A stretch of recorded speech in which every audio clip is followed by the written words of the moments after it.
Yo, what up, Street Gods? Eric Kim. All right, some more turbo thoughts. So this one is on solo entrepreneurship. So what does it mean to be a solo entrepreneur, etc. So the first thought is you're not building a quote company per se. The goal is to not have a manager, not have employees, and maybe not even have contractors. I think I barely got enough time for myself, let alone other people. Now the problem with having a manager is that you still got to manage your manager. The problem having employees, you got to manage them, and nobody will ever do things the way you really like it. And things are less streamlined when you have to outsource your work to others or rely on others to build stuff, right? So for example, I personally love that I could blog and post whatever I want. I mean, one of the things I really hated when I worked my first 9-to-5 job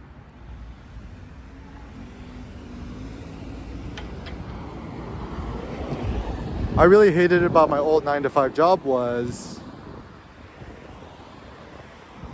before I wanted to post or publish something, I had to get quote approval from somebody. And to me, this is so antithetical to my nature. It's like,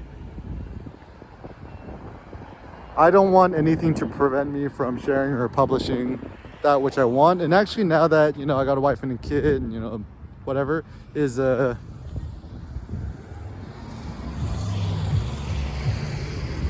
it actually in some ways takes more courage to say what's really on your mind, because, and actually that's why maybe the best philosophers of all time were generally childrenless, because once you got a kid and a family, or you're still married, whatever, right, is that you can't really say what's on your mind, because the risk of impoverishment of your family. So that's why our best friend Kanye West right now is probably the most interesting to be at right now, because he's divorced now, and he could really speak what's on his mind. And so actually probably right now the best person to probably follow is Kanye, because that which he is really saying is that without fear and what he really believes in, right? Now whether you agree or not is a totally different story, but at least the thoughts aren't boring, right? Like I think we all could agree that Kanye ain't boring, right? But anyways, so also another pro tip is the only cardinal sin on the internet is being boring. So whatever you share, don't water it down, don't be proper, keep it street.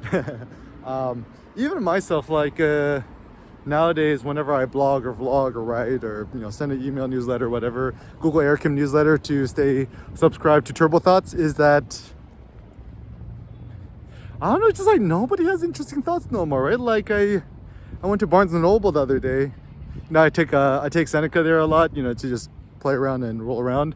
I didn't see no interesting books. All the book, like even the least bad section, which is probably the philosophy section, boring. And also all the business books, boring.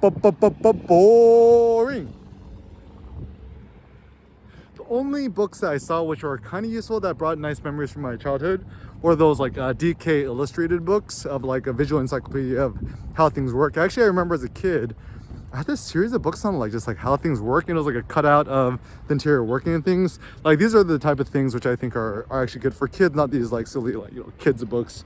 I'm thinking the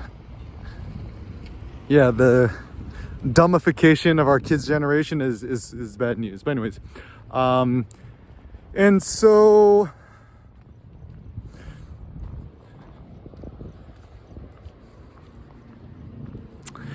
I think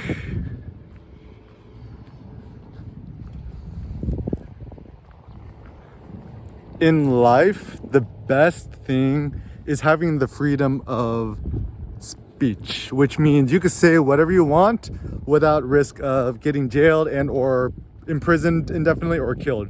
So this is why I'm very anti-Saudi Arabia,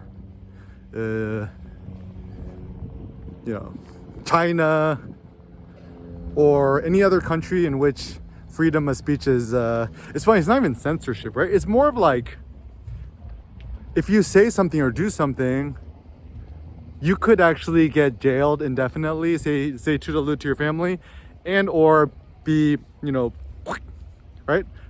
Without nobody knowing about it, right? And so this is actually the funny thing that I find about Americans, right? Is that Americans, we have the most freedom of speech and liberties, but yet we squander it, not because we are not appreciative, is that most people haven't really traveled outside of the States, so they don't understand what a privilege is to just speak on what's on your mind. Like, just try to go to China, try to access Gmail, Google Maps, Facebook. Very, very difficult, right? So let us be grateful for our freedom of speech and share what's really on your mind.